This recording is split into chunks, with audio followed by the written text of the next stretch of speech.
Deixa eu te perguntar uma coisa. Você já mandou uma mensagem na hora da raiva e se arrependeu 5 minutos depois? Você já tomou uma decisão de um fim de um relacionamento, de um pedido de demissão no teu emprego, naquele momento que você estava furiosa, passou 10 minutos, 15, você se arrependeu e viu a burrada que você tinha feito? Você já perdeu a amizade com aquela sua amiga no momento que você achou que ela estava te deixando de lado, que ela não queria mais sua amizade porque ela estava de cara feia? E depois você foi entender que aquele dia também não era um dia bom para ela? E hoje eu quero conversar com você sobre o que acontece quando as emoções querem tomar o controle da nossa vida. Deus nos criou com uma percepção incrível de sentir, de sofrer, de amar. Os salmos são cheios de sentimentos, cheios de choro, cheios de lamentação. Se fosse assim, Deus teria tirado isso de Davi, mas não foi isso que aconteceu. Porque o problema não é sentir, o problema é quando os sentimentos tornam o chefe da nossa vida. O problema é quando os sentimentos tomam decisões que não faz parte daquilo que realmente é propósito de Deus para nós. O problema é quando o sentimento fala muito mais alto do que a nossa fé. Existe uma diferença enorme entre ter sentimentos e ser guiados e guiadas por esse sentimento. Bom, deixa eu te mostrar como que isso acontece no nosso dia a dia. A mulher, muitas vezes, no pico da raiva, no nervoso do dia a dia, ela toma decisões precipitadas, mandando uma mensagem, decidindo algo que muitas vezes ali não era o momento dela decidir. Ela fica muito irritada, a gente fica muito nervosa. E aí, naquele momento de explosão de sentimento, a gente toma decisões que não era naquele momento a hora certa de decidir. A gente sabe que ali não é o momento de tomar a decisão, mas a urgência do sentimento, a urgência daquele momento faz a gente tomar uma decisão errada. E isso traz consequências terríveis na nossa vida. Ela toma decisão de vida no dia que ela está pior, no dia que ela está no fundo do poço. Ela larga do namorado, ela bate no filho, ela pede demissão de um emprego. Ela acha, como eu disse logo no início, que aquela amiga está de cara feia e não quer mais ter a amizade dela. Muitas vezes ela se afasta da igreja, porque naquele momento a dor que ela estava sentindo, aquela emoção que ela sentiu, faz ela tomar uma decisão precipitada. Você já viveu isso? Você já passou por essa situação também? A gente que é mulher, a gente muitas vezes deixa as nossas emoções, os nossos hormônios aflorarem e a gente toma decisões erradas, na hora errada, no dia errado e com a pessoa errada. Eu já fiz isso também. Eu já vivi esses momentos, principalmente logo no início do casamento, onde a gente é muito diferente. Eu fui criada de um jeito, meu esposo de um outro jeito. E aí quando a gente se uniu para formar a nossa família, ele tinha uma opinião, eu tinha outra. Ele queria ter a voz ativa, mas eu também não queria ficar por baixo. Quantas vezes nós, no início de um relacionamento, no início de um casamento, a gente quer tomar decisões, ter razão das coisas, a voz falar mais alto que a do outro, achar que a gente tem razão. Quantas vezes a nossa personalidade, aquilo que está em nós, quer ter razão de tudo? Não é assim? Quantas vezes eu já vivi isso? Quantas vezes eu com os meus amigos quis ter razão, sendo que muitas vezes aquela razão não era minha e eu tinha que naquele momento ficar quieta, me silenciar. Só que muitas vezes as nossas emoções, aquele sentimento que a gente tem de achar que a gente sabe mais, de achar que a gente pode tudo, de achar que nós mandamos em tudo, toma conta do nosso coração e faz com que a gente se torne pessoas ruins, brigonas, mandonas. E você acha que o seu marido, a sua amiga, o seu filho, aguenta uma mulher mandona o dia inteiro? Você acha que tá fácil para ele te suportar? Você acha que é fácil para o seu filho ver você tomando conta e sufocando ele com os seus sentimentos só porque você é mãe? Você acha que seu marido te suporta? Ele cansado do dia inteiro de tanto trabalhar, quando chega em casa, que é o momento do lazer, que é o momento dele relaxar. O meu marido, quando chegava em casa do trabalho, ele dizia assim: eu vou tirar minha farda. É a hora que você é quem realmente você é. E aí você chega em casa e sua mulher te enche o saco. Começa a pedir para você fazer 1001 coisa na casa. Lâmpada que tá queimada, gaveta que tá estragada. Tudo você pede pro seu marido arrumar. Você acha que o seu marido tem condições de te suportar desse jeito? Veja bem, muitos relacionamentos terminam porque a mulher não tem a sabedoria. A mulher vai deixando tomar conta todos os sentimentos e as emoções ruins dentro do casamento. A mulher muitas vezes fica deitada no celular enquanto o marido chega em casa. O seu lugar, você me desculpa eu te falar isso, mas o seu lugar neste momento não é ficar no celular deitada no sofá ou na cama. O seu lugar é do lado do seu esposo. Então eu tô aqui para te dar um conselho. Faça uma janta, arrume a sua casa, troque o lençol da sua cama. Como que você vai receber seu marido com lençol sujo de mais de 15 dias? Como que você vai receber seu esposo com a casa suja, fedendo? Não é porque você é empregada dele, não, mas é porque você é aquela que ordena a casa, aquela que põe ordem nas coisas dentro de casa. Como que seu esposo vai ter gosto de chegar dentro de casa se você está descabelada? Se você está desarrumada? Não. Milene, mas eu não gosto de limpar a casa. Minha filha, você vai ter que aprender. Você vai ter que aprender. Eu vou contar uma coisa para vocês. Quando eu comecei a namorar o Ronaldo, logo que eu comecei a namorar, que eu cheguei para minha mãe e falei: mãe, o Ronaldo vai vir me pedir em namoro. Sabe o que a minha mãe fez? Ela abriu uma tábua de passar roupa. Ela pegou uma camisa e falou: a partir de hoje você vai passar as roupas da casa. Você precisa aprender a passar uma camisa, a passar uma calça. Você vai precisar aprender a governar uma casa. Olha que eu não estava só namorando, mas a minha mãe foi sábia. Por quê? Porque ela sabia o que eu ia enfrentar depois do casamento. E tem muita gente que se arrepende depois que casa porque não tem uma estrutura. E você precisa entender que a partir do momento que você assumiu o matrimônio, você tem uma missão de esposa. A esposa é aquela que cuida do lar, é aquela que cuida do marido. O lugar da esposa é do lado do marido. Não venha me dizer que você está cansado e não quer sair com seu esposo. Não venha dar essa desculpa, falando: mas hoje eu tô tão cansado, eu só quero dormir. Não, você tem que estar do lado do seu marido. Porque se você não ocupar o lugar que está do lado do seu esposo, eu preciso te dizer, alguém vai ocupar. Satanás, ele quer destruir as famílias. Você não faz ideia da especialidade do demônio. Ele quer destruir a família. E sabe o que ele faz? Ele bagunça o seu sentimento e as suas emoções.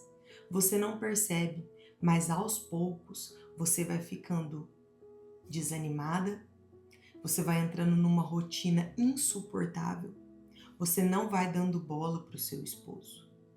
E aí, minha filha, sabe o que acontece? Vem uma outra pessoa e toma o seu lugar. Aí a emoção, ela passa a tomar conta dele e de você. Isso é muito triste.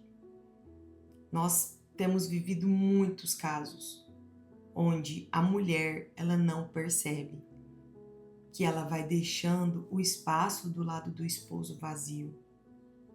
Você não pode deixar esse espaço vazio. Se você casou, o seu lugar é do lado do seu esposo. O seu lugar, você vai me desculpar, não é fazendo atividades o tempo todo sozinha. É claro que você precisa sim de um espaço para você e ele o espaço para ele. Mas esse espaço tem que ser curto. Esse espaço não pode ser grande. Eu preciso contar para vocês a minha experiência aqui na minha casa. Eu e o Ronaldo, tudo que nós fazíamos éramos juntos. A gente não tinha atividade sozinho, exceto o trabalho. O Ronaldo, ele saía da usina, do emprego dele, ele vinha direto para casa. Eu podia saber que às 5h25 esse portão abria e meu marido entrava. Porque ele tinha um compromisso comigo e com os meus filhos. O meu marido tinha que governar essa casa. E você sabe onde eu estava? Eu estava aqui, fazendo um jantar para ele. Porque ele chegava muitas vezes com fome, querendo um lanche, um simples lanche. Às vezes uma sopa, às vezes um pãozinho com presunto e queijo e salada. Era o que ele esperava. Aquilo preenchia o coração do meu esposo. E o meu também. Então veja, você mulher, você precisa tomar o seu lugar na sua casa. E você precisa deixar com que as emoções sejam controladas. Você não pode deixar com que as emoções te governem, com que a tristeza faça que você fique deitada na sua cama e não preste atenção no seu filho. Não brinque com seu filho. Não saia com o seu filho adolescente para uma balada. Não acompanhe ele.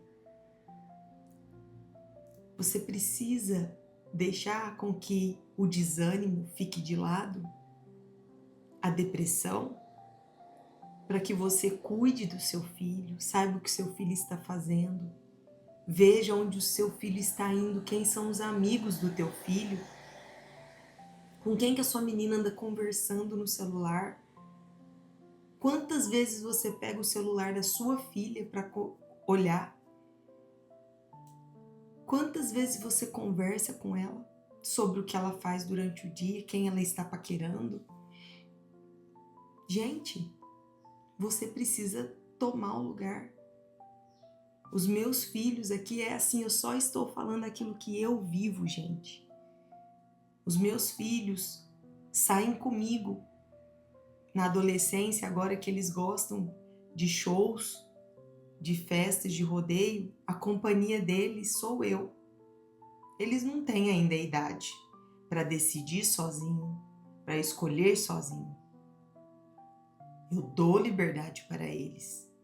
Eu deixo eles sozinhos, mas eu sempre estou ali, um pouco de longe, olhando e vendo o que eles estão fazendo. Ser mãe é uma missão que Deus nos dá e nós precisamos assumir essa missão e deixar todo o emocional e o sentimento no lugar dele. Olhar para os nossos sentimentos e falar: aqui você não governa. Sabe, a gente precisa conversar com os nossos sentimentos e conosco mesmo, para que nossos sentimentos entendam o lugar dele. Eu tenho vivido 1 ano de luto sem meu marido. E eu poderia muito bem achar e colocar o sentimento da tristeza, do desânimo, da depressão, dominando o meu corpo e minha vida. Mas eu não posso deixar. Porque senão, os meus filhos não vão ter quem cuidar deles. Os meus filhos não vão ter uma mãe que governe a casa, que ponha ordem na casa. Eu choro. Eu me entristeço, sim, eu me entristeço. Eu sinto a falta dele aqui, sim, eu sinto a falta dele aqui. Mas Isso não pode dominar o coração de uma mulher que tem fé e que entende que a vida continua, que a vida aqui continua. Eu ainda estou peregrinando rumo ao céu. A salvação da minha vida é individual. O Ronaldo já viveu e com a graça de Deus já conseguiu a salvação da alma dele. Mas a minha ainda está aqui, eu ainda estou aqui. E eu preciso caminhar, porque Deus tem um plano para a minha vida. Além de tudo, eu tenho 3 filhos para educar, para ensinar a ser homem, para ensinar a ser homem de Deus. Como que uma mãe que fica deitada na cama só chorando vai conseguir fazer filhos fortes? Vai fazer homens de verdade? Me fala. E eu não posso me dar esse direito. Eu não posso fazer isso com eles e nem comigo. Deus, eu tenho certeza que não quer isso de mim. Eu preciso dominar as emoções do meu coração. Deus nos criou completamente diferentes uns dos outros. A gente olha para as pessoas que a gente convive e a gente percebe que nós somos completamente diferentes. E esses dias eu estava na missa e estava ouvindo o Evangelho de Lucas, onde traz a história de uma família muito amiga de Jesus, que morava em Betânia. Jesus, quando ele ia para Betânia, ele ficava nessa casa, que era na casa de Lázaro. E Lázaro, ele tinha 2 irmãs, Marta e Maria. Gente, elas eram completamente diferentes. Se você conhece a história, você também sabe aí, pode me dizer, né? Marta era uma pessoa super agitada.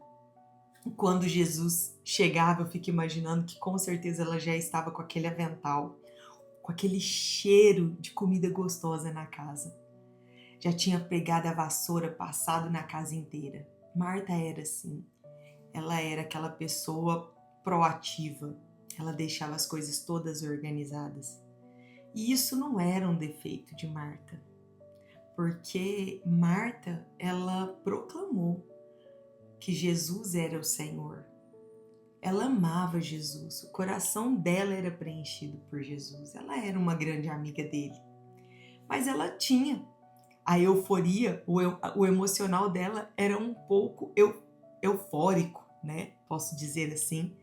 Ela era uma mulher agitada, uma mulher ansiosa. Isso nela, em Marta, ainda não estava controlado. Mas Jesus amava Marta também. E Marta, ela tinha uma irmã. E a irmã dela era Maria. Maria, ela sempre se colocava aos pés de Jesus. Maria, ela escolhia a melhor parte, como diz a palavra. Ela buscava o Senhor a todo momento. Ela era serena, ela era quieta.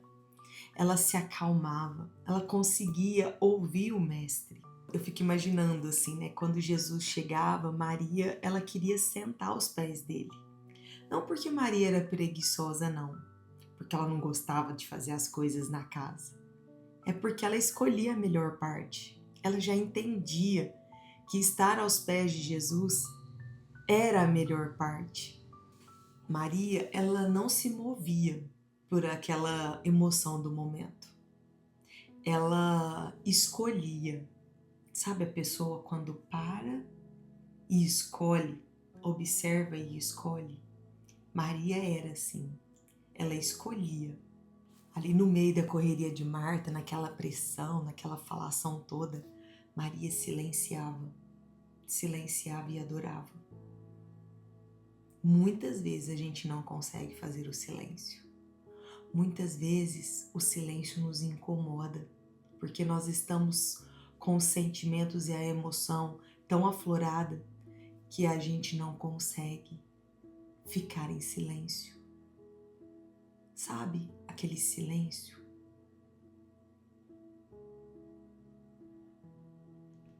Que te faz ouvir a voz de Deus? Pois é, Maria, ela vivia silenciosa para ouvir aquilo que Deus tinha para ela. E aí vem a cena mais linda da história. Marta chega até Jesus reclamando. Ela diz para ele: Senhor, a minha irmã não está fazendo nada. ela está parada. Eu estou sozinha trabalhando. O senhor não te importas que a minha irmã está me deixando sozinha trabalhando? Fala para ela me ajudar. Marta falou para Jesus. Por quê? Porque Marta estava no limite dela. No limite. Sabe, panela de pressão? Marta estava daquele jeito. Ela queria fazer tudo para Jesus, mas ela também queria estar ali e ela não conseguia dominar as emoções. Ali Marta agia no impulso do momento, sabe? De tanta agitação, de tanto emocional tá bagunçado, Marta agiu no impulso. Ela já chegou em Jesus querendo falar tudo. Mas Jesus olha para ela com aquele olhar, não condenando. Marta, Marta, você se preocupa e agita por muitas coisas. Maria escolheu a melhor parte. Naquele momento, Jesus estava fazendo um convite para Marta, para ela deixar todas as coisas e também sentar ali aos seus pés e se entregar a Ele completamente, porque nada mais importava. O que mais importava era estar aos pés de Jesus. Ali não foi uma bronca, ali foi um ato de amor de Jesus.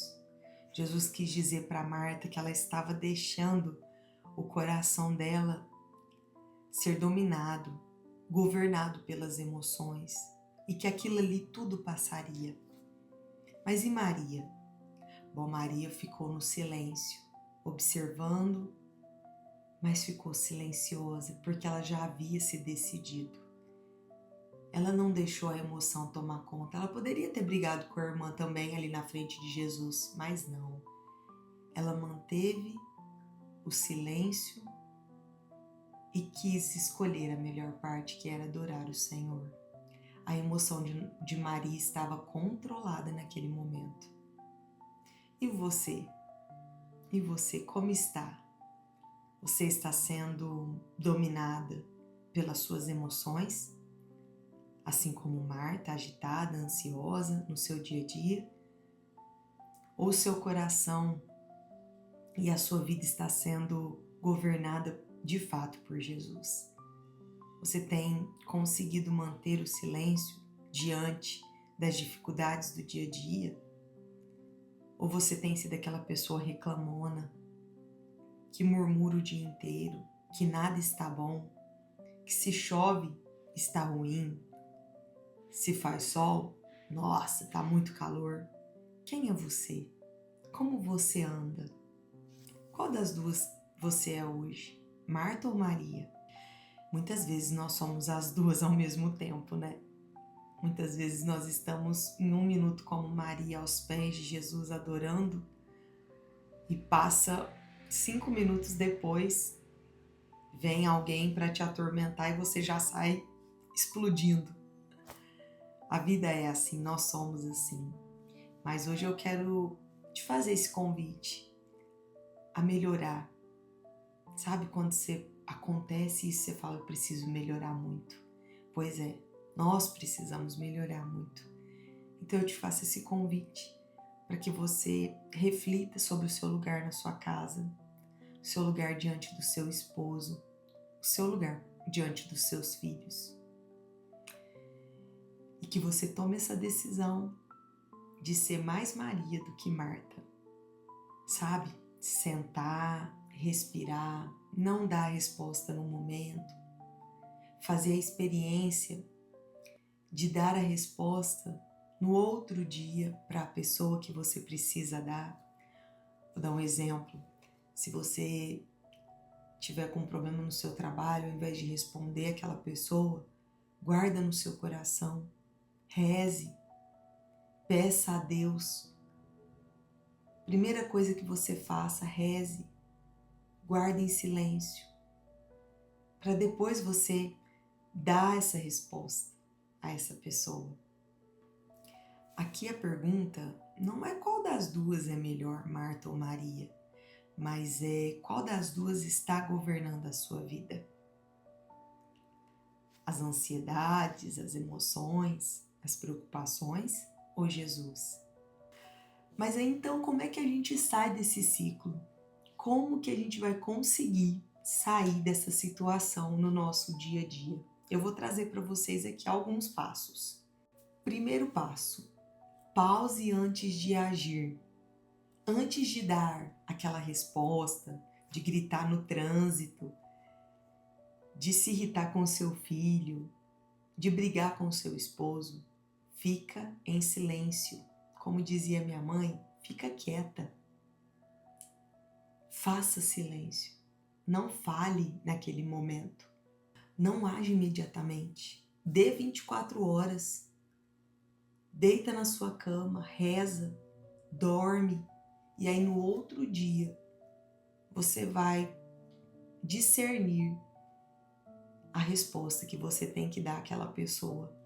Segundo passo: leve para a oração toda essa situação. Sabe, antes de você mandar uma mensagem para alguém ou para várias pessoas contando o que está acontecendo, vai rezar, vai se colocar na presença de Deus, vai conversar com Jesus. Faça um momento só seu e do Senhor, coloque-se aos pés dele. Fale com ele mesmo: Jesus, aconteceu isso, o que eu vou fazer?